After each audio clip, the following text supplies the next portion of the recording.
Australia is a country built on immigration, with several of its cities consistently ranked among the top 10 most livable cities in the world. Many people from other countries dream of starting a new life in Australia. Last year, Australia saw a record net migration of 500,000 people, double the average of previous years. The population boom has led to insufficient social resources, especially the surge in house prices and rents, which will be familiar to anyone who has recently lived in Australia. However, behind this visible phenomenon, few have noticed a quiet trend reversal. More and more people are leaving Australia. Survey shows that 40% of Australians aged 18 to 29 wish to live in another country. And the Australian Bureau of Statistics revealed that in 2023, 220,000 people permanently left Australia. Over 100,000 people leave New South Wales, Sydney each year for other states or territories, and Melbourne follows a similar trend. Why are so many choosing to leave? Australia is a land of opportunity with great welfare and beautiful natural environments, which should attract people to stay. So what went wrong? Who is leaving? Where are they going? And should you still consider moving to Australia? What impacts will this have on Australian housing prices? Hi there, my name is Alex. Welcome to Oz Property Strategy, where I share information about real estate investment, economic trends, and wealth creation. If you like this video, smash the subscribe button and turn on the notification bell to watch new weekly videos. Without further ado, let's get into it. The cost of living skyrockets. In recent years, with the surge in the cost of food, water, electricity, gas, internet, council rates, insurance, various bills, and especially housing rents and prices, living in Australia has become a financial nightmare. More and more people are unable to cope and have given up on trying. Data from a well-known Australian removalist company shows that among all inquiries about moving out of major cities, Sydney accounts for 1/3, with 35% citing high living costs as the main reason. Renee, the founder of the Australian PR company, used to live in a 2-bedroom house in Newtown, Sydney, with a weekly rent of $500. A few years ago, she moved to a large 5-bedroom house in Burgundy, a rural area in France, known as one of the country's most famous wine regions. Not only is the house spacious with its own swimming pool, but it also costs significantly less than renting in Newtown. Not just the housing, but other living expenses are much lower in Sydney. For example, you can drive to Nice for a weekend getaway, a charming coastal town close to Monaco, or fly to Barcelona for $25 to spend the weekend on the beach, or even take a fast train for a day trip to Paris.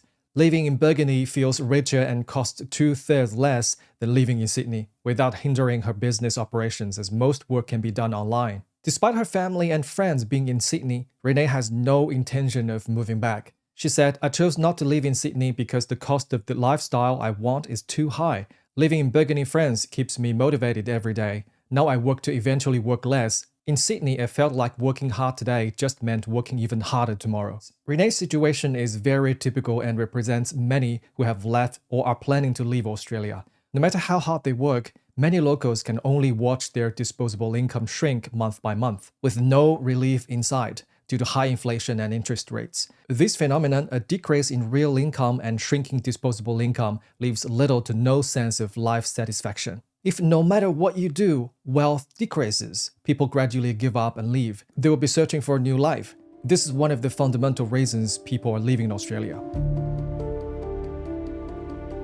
High housing prices. Rather than experiencing a decline in housing prices due to the pandemic, Australia saw prices soar by 25% in 2021 due to post-pandemic stimulus and ultra-low interest rates. This surge continued with an early 2023 spike of an additional 15%. Even amidst rising interest rates and a flood of new immigrants, indicating that demand still exists, the dampening effect of high interest rates on housing prices. Brisbane, Perth, and Adelaide ignored the adjustment period in the second half of 2023, with housing prices hitting new record highs every month, with the average house price in Sydney exceeding $1.1 million, relative to an average annual salary of just $80,000. It's no wonder more and more young people can't afford to buy homes. This scenario is being played out in nearly every Australian city every day.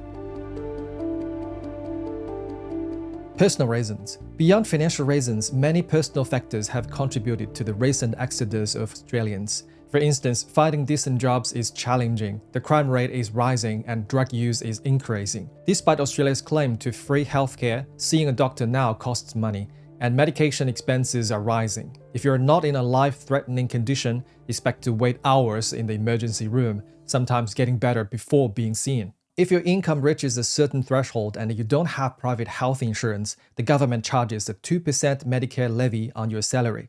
Additionally, the lack of vibrant nightlife, the pervasive desire to not try anymore in a negative atmosphere without the drive to strive for better, and the absence of an entrepreneurial spirit are reasons people are leaving Australia. These are just personal perspectives and situations that vary. In summary, life is too exhausting. So, people are leaving Australia, Sydney and Melbourne, but where did they go? How many people did each state and territory lose?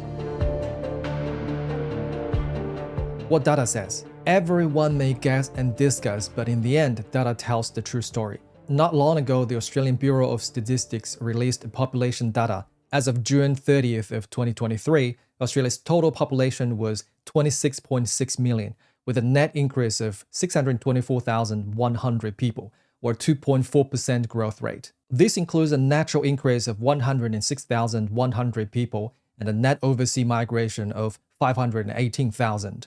Some might ask, isn't this an increase? Where does the population loss come in? For instance, natural increase includes both deaths and births. The addition and subtraction lead to the net natural increase. Similarly, overseas migration involves arrivals and departures. Addition and subtraction result in net overseas migration. Looking solely at natural increase, population growth is a straight line. The decisive factor for Australia's population increase is still overseas migration. In 2023, 737,200 people arrived in Australia, while 219,100 left. This means that every year, more than 200,000 people leave Australia for various reasons. The primary reason, as we discussed earlier in this video, is the cost of living, or the sense of happiness in life. When breaking it down by state and territory, New South Wales, Sydney, and Victoria, Melbourne saw the highest number of people leaving overseas, with 77,000 and 57,000 respectively. If life becomes unaffordable, people move elsewhere. The cost of living is also a reason why people migrate between states and territories within Australia, known as interstate migration. In 2023, New South Wales experienced a net outflow of 34,000 people in interstate migration, while Melbourne had a very low outflow of only 1,863 people. The states gaining these migrants were led by Queensland, Brisbane, with a net inflow of 32,000 people, followed by Western Australia, Perth, with 11,000 people. The numbers speak volumes about why people leave Sydney, Melbourne, Adelaide, Hobart, Darwin, and Canberra for Brisbane and Perth. So why are people migrating to Brisbane and Perth? Brisbane and Perth share many similarities. First is the climate. Brisbane is sunny and it's normal for Perth to see weeks of clear sky. Next is housing prices. Perth and Brisbane's housing prices are relatively affordable in Australia, especially Perth. Despite 18 consecutive months of price increases, Perth's average house price ranks 6th among Australia's 8 cities at only $687,000, almost half that of Sydney. As for income, Sydney and Melbourne used to attract national talent with higher wages, but in recent years, the salary gap between cities has significantly narrowed, making the substantial difference in housing costs more bearable. Moreover, Perth's mining sector has introduced many high-paying jobs. During the pandemic, Perth's and Brisbane's economy performed better than other territories and states, especially Perth, which attracted unemployed high-tech talent from across the country with its mining sector. Perth ranks 6th in Australia for the cost of living, making it the most affordable among major cities. Perth also has a relatively low inflation rate of just 5.8%, compared to Sydney's 7.3% and Melbourne's 6.8%. If these reasons aren't convincing enough, here's a final argument. Starting from July 1st, 2023, Perth reduced its immigration requirements, such as waiving application fees, treating applicants from other Australian states and overseas equally, prioritizing in-demand occupations, significantly lowering job requirements, and giving absolute priority to construction workers. Both skilled migration and state sponsorship are being encouraged. With so many incentives, it's puzzling why anyone would choose to migrate to Sydney or Melbourne, unless they want to experience the pressure of living there. The primary source of Perth immigration are from the UK, followed by India, Malaysia, and Vietnam. The tide of population loss in Australia can be viewed from 3 aspects: migration overseas, relocating from one state to another, moving from cities to rural areas within the same state. The second and third points, especially the second, have the most significant impact on housing prices. with the entire nation moving to Brisbane and Perth, plus net overseas migration. Brisbane's population grew by 2.6% and Perth's by 3.1%. It would be surprising if housing prices didn't rise. Some might wonder why Sydney and Melbourne, with the highest population increases, haven't seen much housing price growth recently. Population increase is just one factor affecting housing prices, alongside credit availability, buying and holding costs, interest rates, and the supply of housing. Together, these factors create the housing market cycle, making it impossible to attribute price changes to any single factor. Remember Renee from the beginning of the video? After leaving Burgundy, she temporarily moved to the UK to settle down and consider her next steps. Despite her business and family being in Sydney, she never considered returning. The cost of living in the UK has also skyrocketed, coupled with poor weather and food. To live comfortably, one would need to spend millions of pounds to buy a house in London. In her free time, Renee, her husband, and the kids explore Greek islands. Earlier this year, they saw a 4,600 square meter block of land for sale on Lefkada Island, Greece, overlooking the sea and on a hilltop, ridiculously cheap. They bought it the same day, planning to build a house within the next year to start the second half of their life.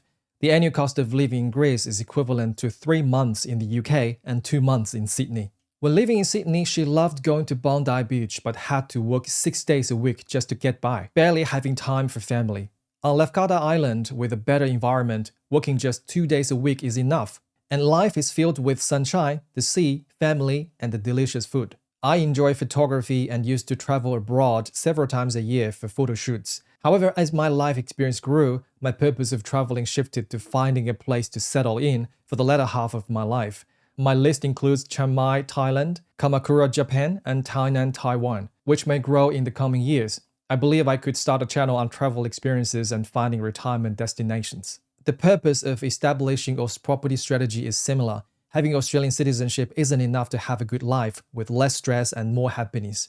Financial security and passive income is crucial. Oz Property Strategy aims to help you achieve this goal through Australian property investment, gaining capital appreciation and passive cash flow, with the option to retire early. If you've made it this far, please give me a thumbs up, subscribe and share this with your friends. Turn on the notification bell to watch new weekly videos. Have a good one. Bye-bye.